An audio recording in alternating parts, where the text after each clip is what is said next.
सोचिए एक साधारण इंसान जिसने 100 रुपए की सेविंग से शुरुआत की और पूरे भारतीय डिटर्जेंट मार्केट को बदल कर रख दिया। क्या आप जानते हैं कि एक साइकिल पर घूम घूम कर हाथ से बने डिटर्जेंट बेचते हुए कैसे इस इंसान ने ऐसी कंपनी खड़ी की जिसने बड़े बड़े ब्रांड को हिला कर रख दिया। यह कहानी है उस पर्सन की जिसने अपनी मेहनत, लगन और जिद से अपनी किस्मत खुद लिखी। चलिए जानते हैं एक साधारण आदमी की असाधारण सी कहानी। यह है निरमा के जनक करसन भाई पटेल। 1945 में गुजरात के पाटन जिले के एक छोटे से गांव में एक साधारण किसान परिवार में जन्मे करसन भाई पटेल का जीवन संघर्षों और चुनौतियों से भरा रहा है। उनके पिता खोड़ीदास पटेल एक छोटे से किसान थे जिनकी आर्थिक स्थिति बहुत अच्छी नहीं थी, लेकिन उन्होंने हमेशा अपनी बेटे की शिक्षा पर जोर दिया और वह चाहते थे कि करसन भाई पढ़ लिख कर अच्छी नौकरी हासिल करे जिससे परिवार की आर्थिक स्थिति सुधर सके। करसन भाई पटेल ने अपनी प्रारंभिक शिक्षा गांव में ही पूरी की और बाद में उन्होंने केमिस्ट्री में बीएससी की डिग्री हासिल की। करसन भाई का सपना हमेशा से एक बिजनेसमैन बनने का था। हालांकि अपनी पिता की इच्छा के चलते उन्होंने 21 साल की उम्र में बीएससी के बाद एक लैब में असिस्टेंट की नौकरी कर ली। इस नौकरी में करसन भाई ने काफी कुछ सीखा, लेकिन उनका मन नौकरी में नहीं लगा। उन्हें हमेशा से कुछ अलग, कुछ नया करने की इच्छा थी जो उन्हें नौकरी में पूरी नहीं हो रही थी। करसन भाई का मानना था कि अगर वह अपनी नॉलेज और स्किल्स का राइट यूज करे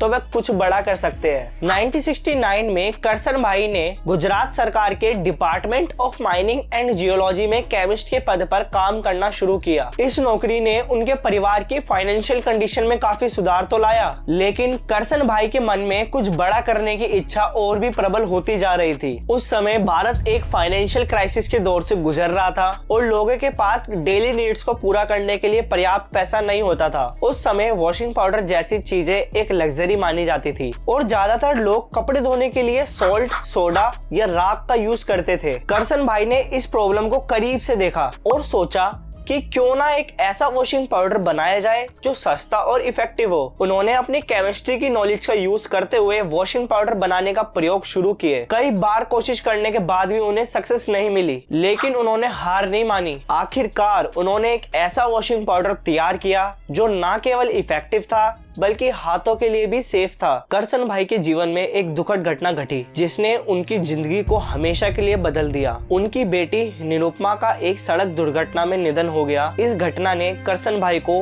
गहरा आघात पहुंचाया और उन्होंने अपने बेटी के नाम को अमर बनाने का एक संकल्प लिया। उन्होंने अपने वॉशिंग पाउडर को निरमा नाम दिया जो निरुपमा का ही निकनेम था। इस नाम के पीछे करसन भाई की भावना यह थी कि उनकी बेटी का नाम हर घर में गूंजे और वह हमेशा लोगों के दिलों में जीवित रहे। करसन भाई ने अपने घर के आंगन में वॉशिंग पाउडर बनाना शुरू किया। उन्होंने इसे घर के बर्तन और कपड़ों से लेकर अपने दोस्तों और रिश्तेदारों के घरों में भी इस्तेमाल किया। लोगों ने पाया कि ये पाउडर बहुत अच्छा काम करता है और ये मार्केट में अवेलेबल और डिटर्जेंट से तो कहीं ज्यादा सस्ता है। करसन भाई का वॉशिंग पाउडर लोगों के बीच पॉपुलर होने लगा। हालांकि इसे मार्केट में बेचने का चैलेंज अभी बाकी था। करसन भाई ने अपनी गवर्नमेंट जॉब के साथ साथ अपने वॉशिंग पाउडर को मार्केट में बेचने का भी ट्राई किया। उन्होंने रिटेलर से भी कांटेक्ट किया, लेकिन कोई उन्हें सीरियसली लेने को तैयार ही नहीं था। बड़े ब्रांड के बीच में करसन भाई के छोटे से वॉशिंग पाउडर को कोई जगह नहीं मिल रही थी। इस निराशा के बाद करसन भाई ने हार नहीं मानी। उन्होंने सोचा कि अगर उनके पास रिटेल स्टोर तक पहुंचाने का साधन नहीं है तो वह खुद अपने प्रोडक्ट को लोगों तक पहुंचाएंगे। उन्होंने अपनी साइकिल पर निरमा के कुछ पैकेट्स बांधकर घर घर जाकर बेचने का फैसला किया। हर सुबह वह अपनी जॉब पर जाने से पहले और शाम को घर लौटने के बाद साइकिल पर अपने वॉशिंग पाउडर को लेकर निकल पड़ते थे। शुरुआत में उन्हें काफी ज्यादा सफलता नहीं मिली क्योंकि लोग एक अनजाने ब्रांड पर ट्रस्ट करने से हिचकिचा रहे थे। जब कुछ लोगों ने उनके वॉशिंग पाउडर का यूज किया तो उन्हें यह राख या टिकिया के मुकाबले बहुत बेटर लगा। धीरे धीरे वर्ड ऑफ माउथ से निरमा की पॉपुलैरिटी बढ़ने लगी। कस्टमर्स को करसन भाई का वॉशिंग पाउडर पसंद आने लगा और इसकी डिमांड बढ़ने लगी। करसन भाई ने अपने डिटर्जेंट का प्राइस मात्र 3 रुपए प्रति किलो रखा, जिससे ये हर किसी के लिए अफोर्डेबल हो गया। करसन भाई ने अपने कस्टमर्स को विश्वास दिलाने की गारंटी दी कि अगर उनका डिटर्जेंट कपड़े साफ करने में फेल होता है तो वह ग्राहकों को पूरा पैसा वापस कर देंगे। यह गारंटी ग्राहकों के मन में विश्वास पैदा करने में सफल रही और देखते ही देखते निरमा हर घर में पहुंच गया। इस सफलता से करसन भाई को काफी प्रॉफिट हुआ, जिसे उन्होंने अपने बिजनेस में फिर से इन्वेस्ट कर दिया। जैसे जैसे निरमा की पॉपुलैरिटी बढ़ती गई, करसन भाई ने अपने बिजनेस को और एक्सपेंड करने का सोचा। सोचा। उन्होंने रेडियो एड्स के जरिए अपने प्रोडक्ट को गांव-गांव और दूर दराज के इलाकों तक पहुंचाने का डिसीजन लिया। 1975 में उन्होंने विज्ञापन एजेंसियों के साथ सहयोग किया और सबकी पसंद निरमा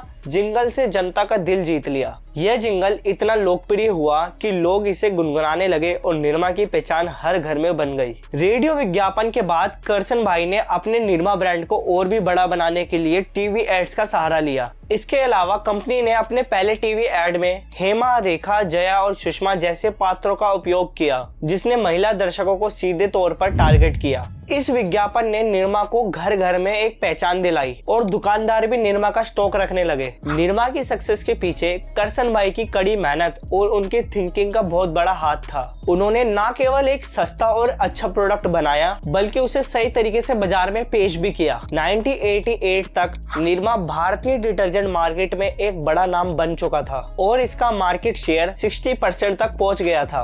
वीडियो में आगे बढ़ने से पहले मैं आपसे एक फेवर चाहता हूं। अगर आपको मेरी वीडियो पसंद आ रही हो तो लाइक एंड सब्सक्राइब जरूर करें, बिकॉज इस तरह की वीडियो बनाने में scripting, video shooting and editing सब में बहुत मेहनत लगती है, कई दिन लग जाते हैं। तो please support me for this journey. 1988 तक 60% मार्केट शेयर हासिल करने वाली निरमा 2019 तक केवल 6% मार्केट शेयर रह गया था। इसकी वजह थी हिंदुस्तान लीवर का व्हील डिटर्जेंट पाउडर, जिसने लो इनकम मार्केट में एंट्री कर सीधा निरमा को टक्कर दे दी थी। जब करसन भाई का निरमा डिटर्जेंट बाजार में आई, तब हिंदुस्तान यूनिलीवर ने उसे सीरियसली नहीं लिया। उन्हें लगा कि निरमा सिर्फ लो इनकम मार्केट वालों के लिए ही है और वह इस मार्केट को टारगेट नहीं करना चाहते थे। लेकिन जब निरमा की सक्सेस दिखने लगी, तब यूनिलीवर को समझ में आया कि यह ब्रांड इनके लिए बहुत बड़ा खतरा बन सकता है। इसलिए इन्होंने अपने प्रोडक्ट की कीमत घटाने के बजाय लोगों को यह समझाने का प्रयास किया कि सस्ती चीजें हमेशा अच्छी नहीं होती। 1980s में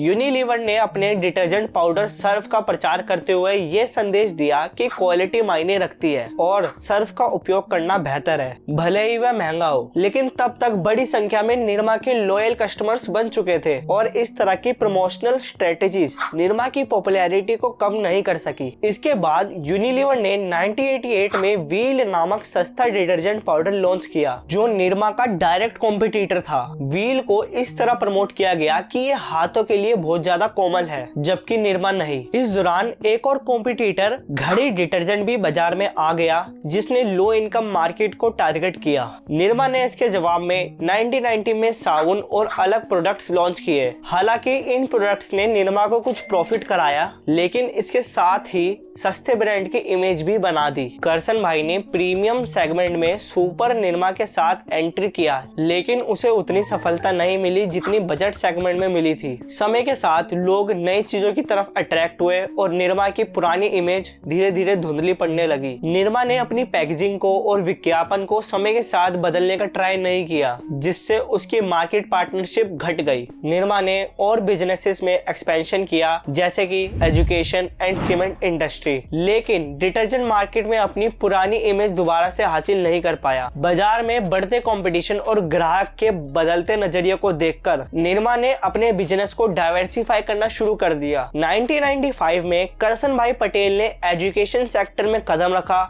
और निरमा इंस्टीट्यूट ऑफ टेक्नोलॉजी की स्थापना की। इसके अलावा कंपनी ने अलग अलग सेक्टर्स में भी ग्रो किया, जिसमें केमिकल, सीमेंट और कंज्यूमर गुड भी शामिल थी। हालांकि निरमा का मार्केट शेयर गिरा, लेकिन करसन भाई पटेल की हार्डवर्क, डेडिकेशन और इनोवेटिव थिंकिंग ने उन्हें भारत का सबसे अमीर लोगों में से एक बना दिया। आज भी करसन भाई की जर्नी एक इंस्पिरेशन है, जो दिखाती है कि किस तरह एक व्यक्ति डिटर्मिनेशन से इम्पॉसिबल चीज को पॉसिबल कर सकता है। Thanks for watching. If you enjoyed this video, make sure to like and subscribe for more inspiring stories.